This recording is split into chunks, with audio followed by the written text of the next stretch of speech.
Hey, it's Alan Berg. Before we get into this episode, I'm starting something called Ask Me Anything. That's right. You submit your questions and they could become an entire episode or something that I answer at the end of an episode. To submit your questions, look for the red button at podcast.alanberg.com. That's right, podcast.alanberg.com. Click on the red button, submit your question, and maybe you'll hear it here on the podcast. Thanks.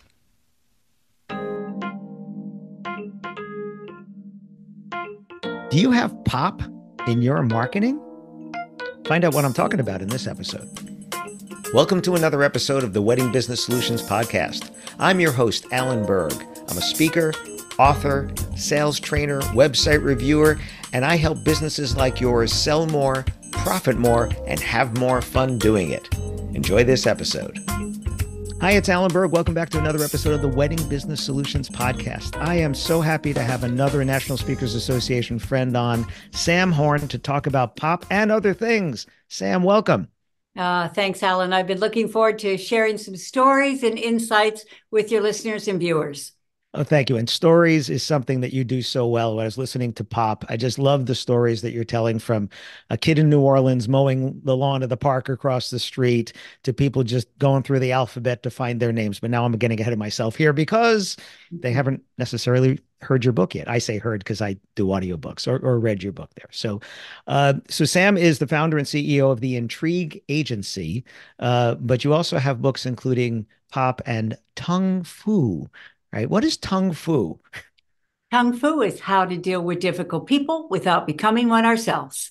Oh, I love that. And titles, this is when I was listening to Pop, this is a lot of what this was, is how we tell other people what we do, how we describe what we do can either make them go, yawn, yawn, yawn. I know a lot of people are listening, not watching here. And then other times they're like, whoa, what's that? Like, tell me more about that. So, since Pop is the one that kind of got me to invite you on here, what is Pop? Pop is an acronym for. It stands for Purposeful, Original, and Pithy. And as you just said, there's a 60-second backstory to that, Alan. Want to hear how Yeah, I came up with POP? Okay. please. You may know that I helped start and run the Maui Writers Conference. For Mhm. 17 years, we were to the publishing industry what Can is to the film industry. Mhm. And we gave people an opportunity to jump the chain of command. I mean, imagine you could pitch your screenplay to Ron Howard. You could pitch your novel to the head of Simon and Schuster. And at the first round of pitches, I was watching and a woman came out with tears in her eyes. And I went over, I said, "Are you okay?" And she said, "I just saw my dream go down the drain." I said, "What happened?" She said, "I put my 300-page manuscript on the table. The agent took one look at it, said, 'I don't have time to read all that. Tell me in 60 seconds what it's about and why someone would want to read it." And Alan, the next day, I talked with Bob Loomis, who is Senior VP of Random House. I said, "What's going on?" He said, "Sam, we've seen thousands of proposals. We make up our mind in the first 60 seconds whether something is commercially viable." And the end of that story is that next day, I stood in the back of the room and I watched the pitches, and I could predict who is getting interest in their project without hearing a word being said based on one thing. Guess what it was? What's that? The decision maker's eyebrows. Because That's it. the Did they go it up? works. I know we have wedding planners, event planners, we have DJs, we have florists, we have dress designers, etc. And if we're trying to explain what we do and the decision maker's eyebrows are crunched up, it means they're confused, and confused people don't say yes. Now, if their eyebrows don't move, it means they're unmoved or they've had Botox. If their eyebrows are up, I mean, right now, everyone watching, just lift your eyebrows. Don't you feel intrigued, engaged? That means we just got what we care about in your mental door, and they're going to say, "Tell me more." And that was something that in Pop I was listening to and I related to my very first book. I reached out to my speaker friends and I said, okay, I'm writing a book. What do I need to know? And people are giving me all these things. And they said, keep your title short. You got to keep your title short for the bookstores and whatever.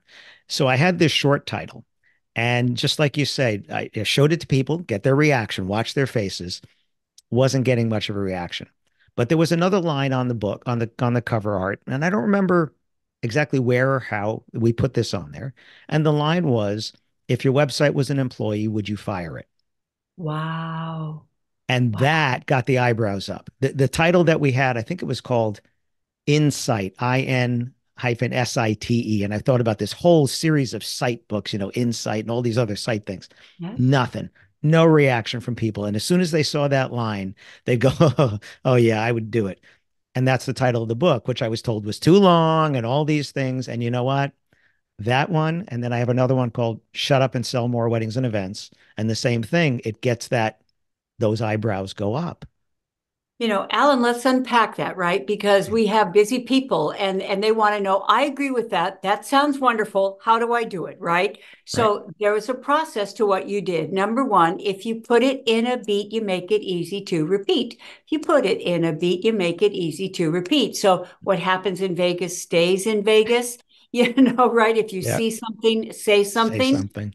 So even though that was long, it had iambic meter to it, which makes it a musical and makes it lyrical, and we like it. Right. Another thing is like you asked a question. So Mhm. see, it was two-way communication instead of a lecture, instead of telling people something which just sits on the page, you asked, which engaged. So Yeah. kudos to you. Thank you. And again, listening to it, some other things. I'd say some of my titles are better than others. I have from what I heard from my audience. Um, it was my third book or fourth book was called Why Don't They Call Me? And it was the frustrations of my audience that they just don't pick up the phone anymore. They used to pick up the phone. Now they're emailing and texting and WhatsApping. And then during COVID, I was writing a follow up to the website book. It was going to be called Five Signs It's Time to Fire Your Website, follow up to the other. And I kept hearing from people, I'm getting ghosted. Why are they ghosting me? Just like, right. And that's another book title. Why are they ghosting me? Okay. Okay. I hope everyone has notes because these are replicable ideas. I mean, Right. really, the people who listen and watch you are wondering, how can my business break out instead of blend in? There's a lot of florists, there's a lot of wedding planners, there's a lot of event professionals, right? So Yeah. how can I break out instead of blend in? Because blending in is for Cuisinarts, not for consultants and companies, right? So Absolutely. what you just talked about is called a conversational catchphrase. Now, once again, I hope people are inking it when they think it. Just start writing down what you did, Alan. What do I hear all the time from my customers? What do they say? Because if we make that the title of a blog or a YouTube video or on our website, people say, that's exactly what I think. And do we have time for a quick success story about that? Please, please. Yeah, well, Julie Jansen is a career coach, and she came to me years ago and she said, Sam, I want to write and speak about this. There's a lot of career coaches, so I'm one of many. And I said, all right, I'm going to ask you one question. What do your clients say when they come to see you? She thought about it for a moment and she kind of laughed, and I knew we had some gold. And she said, you know what they all say? I don't know what I want, but I know it's not this. Boom. That is an evergreen book that is still selling 20 years later because people have thought that, felt that, said that. That Right. means they relate to it. Right, right. And you were talking about in the book, the chiropractor, right? Was it my aching back or something like that? Right, right. What do That's right. people say why do they come to you? Oh, my aching back, right? There's your headline in the ad. That's and honestly, this is people say, "Oh, I wish I had your mind, Sam," or "I wish I could do this." And that's what I tried to do with Pop is you can do this. Here are the Right, frameworks. And right, once again, the framework for this is just ask your customer service team, what do people say on the phone all the time? What do my clients say at the wedding or at the event? And write those down. And each of those could be, have you ever felt this, this, this? Have you ever said this, this, this? And that is a lot better opening to your website than explaining what it is you do, because explanations are infobesity. Oh, I love that. Love that. So I'm thinking about the books on my bookshelf. I was telling you, I have a lot of speaker friends. Jay Bear. Uh, One of the things you talked about is if you're trying to come up with a catchy phrase, go through the alphabet, replace the first letter. And Jay's got a book, Utility, YOU utility, which is making it about the audience, making that thing, but it's that same thing. So even though utility and utility sound the same, it looks different on that cover over there. So what are some other examples? There were some famous examples you said of just doing that. Good. Well, let's talk about alphabetizing so that you can come up with a new word. Because if you have a new word, you can actually trademark that word, then you can merchandise it and monetize it in perpetuity. So I'll give you an example of how I've done that, and then we'll unpack it for your listeners and viewers again. So the very first time I spoke on conflict resolution, I called it Dealing with Difficult People Without Becoming One Yourself. Now, that's a pretty good title, right? It's got Mhm. alliteration, it's got a beat. However, if you Google or put in SEO difficult people, up come many people. So see, once again, I would have gotten lost in the crowd. Right. I was so fortunate. At our first break, there was a gentleman, didn't get up to get a cup of coffee, just kind of sat there gazing off into space. I was curious and I went over, I said, "What are you thinking?" He said, "Sam," he said, "I'm an event planner." He said, "I deal with some very demanding people. Some of them seem to think they can treat me any way they want to, and I'm tired of it." He said, "I thought you were going to teach us some zingers to fire back at people and put them in their place." He said, Mm. "That's not what this is about." And I said, "You're right. It's not about putting people in their place. It's about Right. putting ourselves in their place." And Mm. he was the one who said, "I'm a student of martial arts." He said, "I've studied karate, taekwondo, judo." He said, "What you're talking about is like a verbal form of kung fu, isn't it?" Ha ha, eureka, run that through the alphabet, kung fu. You eventually get to tongue fu. That Right. book Right. is still selling around the world in 17 languages. Wow. Que bueno. So another one was Go-Gurt, right? Yogurt Gogurt? becomes Go-Gurt, right? Yeah. Just thinking about things like that. Yeah. Now, here's how people can do it. So, right now, you can go to your website, you can go to your marketing copy. You can just do this off the top of your head. What Mhm. are 10 or 20 words that you use to describe your services, to describe your programs, your products, what your business does? Just write down, those are called your core words. That's your word bank. Yeah. Now, take those words and run them through the alphabet because often you can come up with a fresh phrase of a familiar term. Now, once again, you and I love stories. So here's a Yeah. wonderful story is that Yeah. there was a restaurant outside of Washington, D.C. that wasn't getting any people for their happy hour. Why? Well, there's 50 restaurants within a 1 mile radius. So a Yeah. lot of Yeah. competition.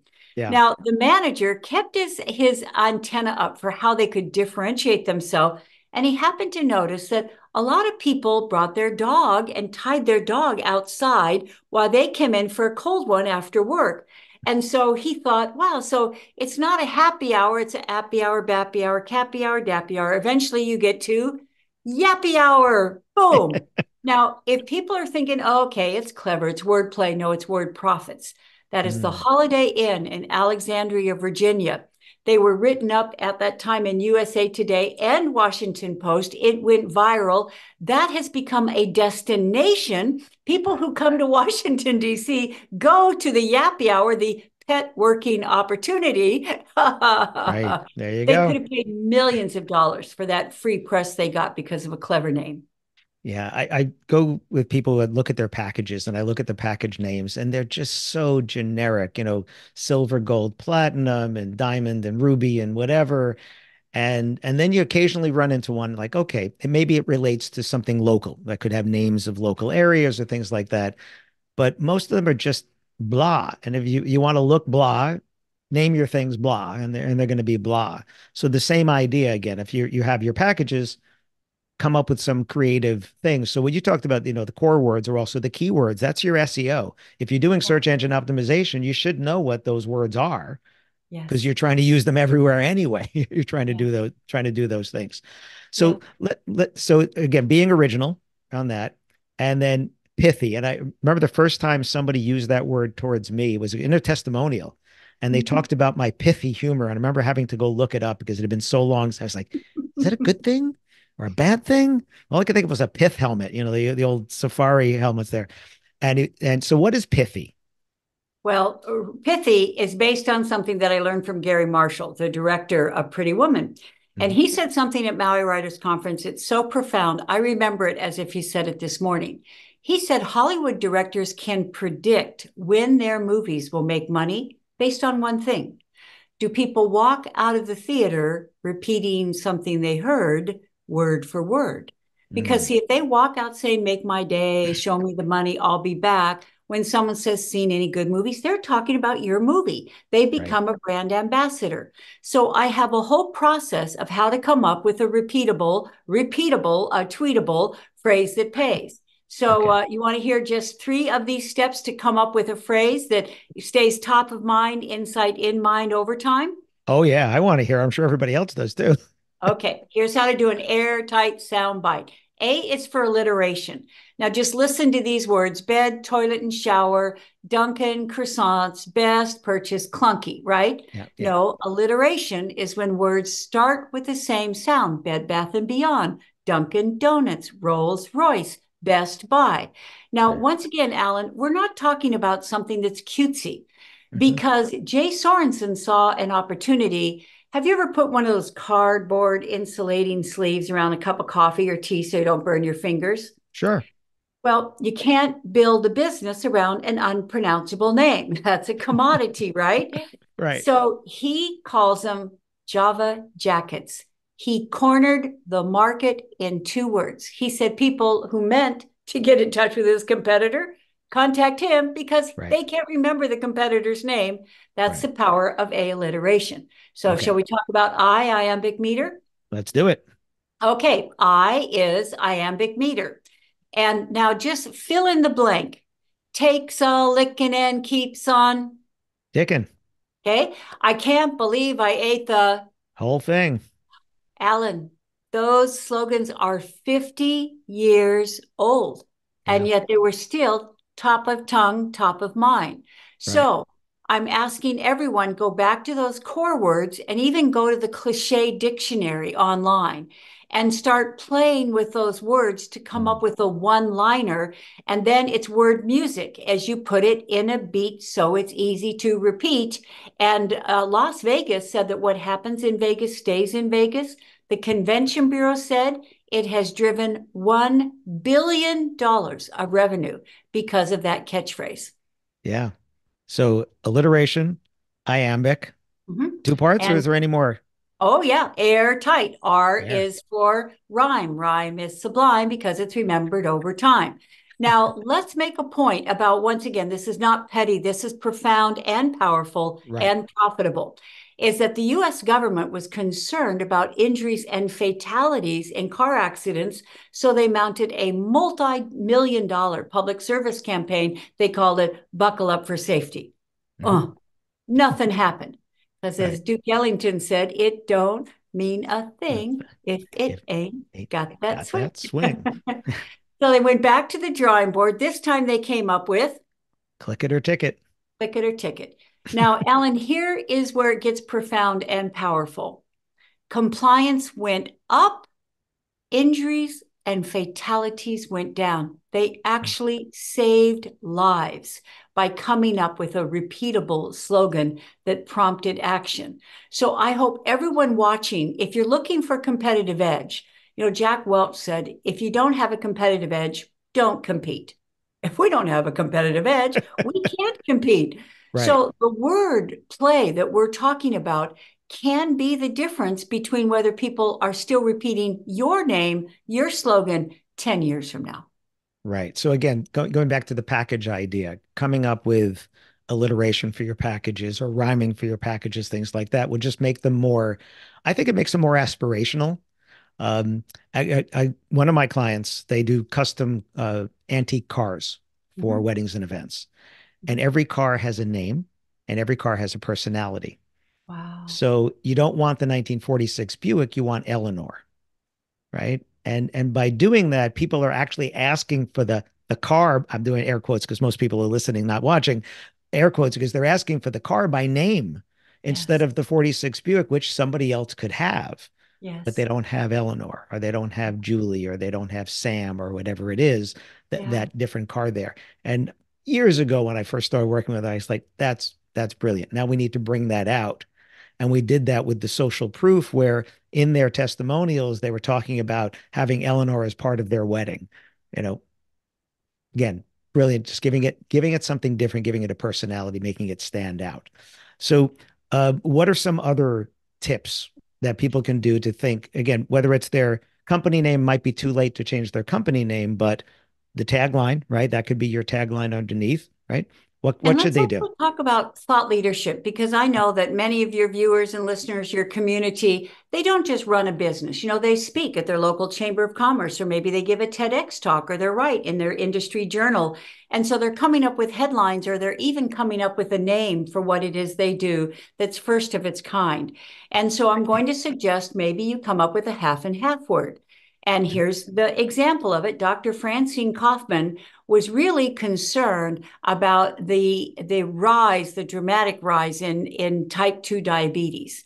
Okay. And so she wasn't the only one, though, is that there were also nutritionists and physicians Sure. and doctors upset about this. So what you would do is you get a fresh piece of paper, you put a vertical line down the center. Now you start putting some of your core words on the left and some on the right.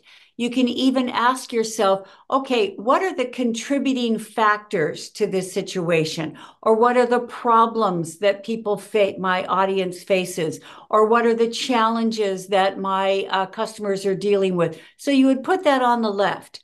And over on the right, all right, what are the answers to those issues? What are the solutions to those problems? What are my programs and products that meet those needs? So that you have a list of words on the left, words on the right. Now, you just start taking the first half of word on the left and you start matching it with the second half of the word on the right. You could perhaps coin a whole new word that, once again, you can go to GoDaddy, you can get the domain, you Right. can register it, trademark it, merchandise it.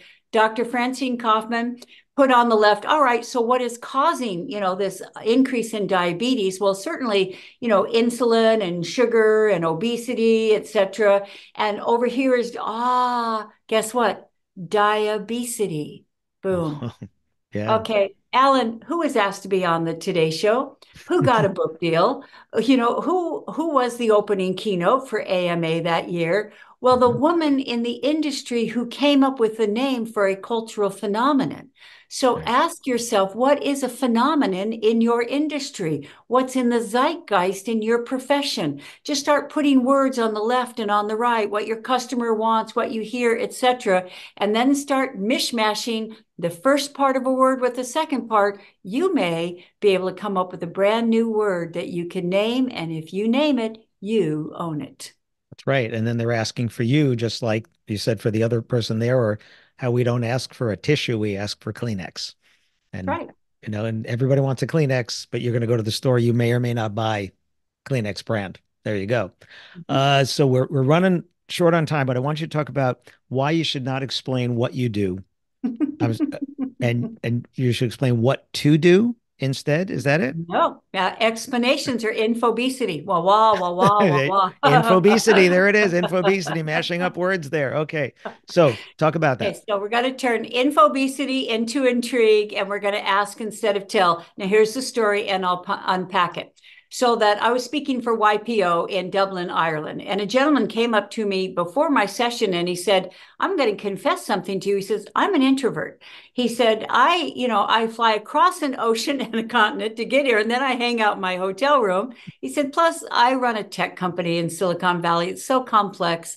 When I try and tell people what it does, explain it, they don't get it. It's awkward. I'd just rather not do it." I said, "Can we play?" And he said, "Sure." I said, "What do you do that we can see or smell or taste or touch?" And he said something about credit cards and computers and financial software. And Alan, my light bulb went off. I said, "Oh, do you make the software that makes it safe for us to buy things online?" He said, "Yes." I said, "Don't tell that to people, because if you tell them that, they'll go, oh, that's the end of the conversation." You don't Right. want to end the conversation. You want to open the conversation. So I Right. said, ask a three-part question. Do you know anyone? Could be yourself, could be a friend, could be a family member. Because if you just say, "Do you buy stuff online?" that they're backpedaling as fast as they can. That's an interrogation, right? This Right. gives them options, and it increases the likelihood they'll know someone. I said, now, do you want to stack the deck that every single person you meet is going to be familiar with what you do? He said, "Is that a rhetorical question?" I said, what are the three top online retailers? And at that point, it was eBay, Travelocity, and Amazon. So you can say, do you know anyone, could be yourself, a friend, or a family member, who buys stuff online, like on eBay, Travelocity? And he may say, oh, I hate that stuff, but my wife's on Amazon all the time. She loves the free shipping. Now, all we do is we link what we do to what they just said. Oh, I make the software that makes it safe for your wife to buy stuff online, like on Amazon. Oh, look at the eyebrows, Alan. They went up. I get Yep. it. I Right. relate to it. And we're off on a mutually meaningful conversation. Yeah, it's the asking questions, which is again the core of sales. One of the examples I use with that is, let's say there's an entertainment company and they provide ceremony music, and they also provide microphones for the couple when they're getting married, saying their vows. And some couples say we don't need that because what they're selling is discrete wireless microphones, which is the how you're going to do this, but they don't care. And I say, well, just say to a couple, have you ever been to another wedding and you couldn't hear the couple with their saying their vows? And they're probably going to say yes. And they say, well, we're going to make sure that doesn't happen at your wedding. And if they go, well, how? Well, we have the right technology. They're very discreet microphones. You won't see them in the pictures, all that. The how comes later. They don't really care how. What they care is that Aunt Sally in the eighth row is going to hear you when your voice gets soft and it's cracking because you're getting emotional. That's what they want, is the results of what you do. They don't want what you do. And it's the same thing, just asking questions like that. All right. Last thoughts, just last ideas. You have these solopreneurs and entrepreneurs that are listening in here, and they're thinking about their next idea, their next product, or just revamping what they do to make it pop. Mm-hmm. Where's a good place to start? Where's an easy place for them to start? Start with your first 60 seconds. So, quick story, and then we'll unpack it. Is Yeah. that I was a pitch coach for Springboard Enterprises. So, we've helped entrepreneurs generate 27 billion in funding. So Okay. one of my clients came to me. She said, Sam, good news. I'm going to be in front of a room full of investors at the Paley Center in New York. She said, but there's bad news. I said, what's that? She said, I only have 10 minutes and I'm going at 2:30. She said, Sam, you can't say anything in 10 minutes. I said, you don't have 10 minutes. You have 60 seconds. Here is the 60-second opening she came up with. She won millions in funding, and she was Business Week's most promising social entrepreneur of that year. So 60 seconds. Ready to go? Go. Did you know there are 1.8 billion vaccinations given every year? Did you know up to a third of those are given with reused needles? Did you know we're spreading and perpetuating the very diseases we're trying to prevent? Imagine if there were a painless one-use needle for a fraction of the current cost. You don't have to imagine it. We're doing it, and she's off and running. Now, Ellen, guess how Kathleen Callender of PharmaJet used to introduce herself? By explaining that PharmaJet was a medical delivery device for subcutaneous inoculations. It's a what? So everyone there, what are three did you know questions with startling statistics that would get, I didn't know it was that bad. I didn't know it cost that much. I didn't know it took that long. Imagine this. Imagine this. Imagine if it didn't have to cost that much. Imagine if you could do it in a fraction of the time. Imagine if you could trust someone who has a 10-year track record. Third line, you don't have to imagine it. We've been doing it. Right. You're off and running. Right. Identified the problem, identified the solution without saying that it was them, and then brought themselves back around to it. Great. My most nerve-wracking speech I ever gave was at an NSA, National Speakers Association. We're the ones that speak, not the ones that listen, at conference. And I had 2 minutes on main stage with a clock counting down to explain an idea that's made me $25,000 or more. And when the clock hit zero, your mic and your light went off. Most nerve-wracking speech ever because I had 2 minutes. Again, that was to 1,500 people. That wasn't one-on-one. Brian Walter, another mutual friend of ours, he calls it the eyebrows. He calls it the Scooby-Doo moment. When you say something and they go, what? And now you have permission to tell them more. So, yeah.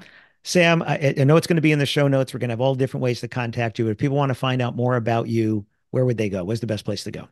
Real easy. Just go to samhorn.com. So SAMHORN.com. And I hope people connect with me on LinkedIn because I love to write. And my life is my lab. I'm writing all the time about new ways to stand out from the crowd instead of get lost in the crowd. So see you on LinkedIn too. Terrific. Well, thank you so much for joining me and sharing your wisdom. I can't wait to dive into the next book.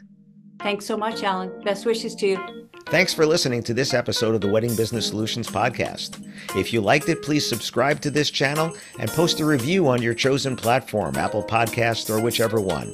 If you have any questions about anything in this episode or any of my episodes, email me directly at alan@weddingbusinesssolutions.com or visit my website, alanberg.com, alanberg.com. If you have any suggestions for future topics or guests that you'd like to see, please again email me or visit my website. Thanks for listening.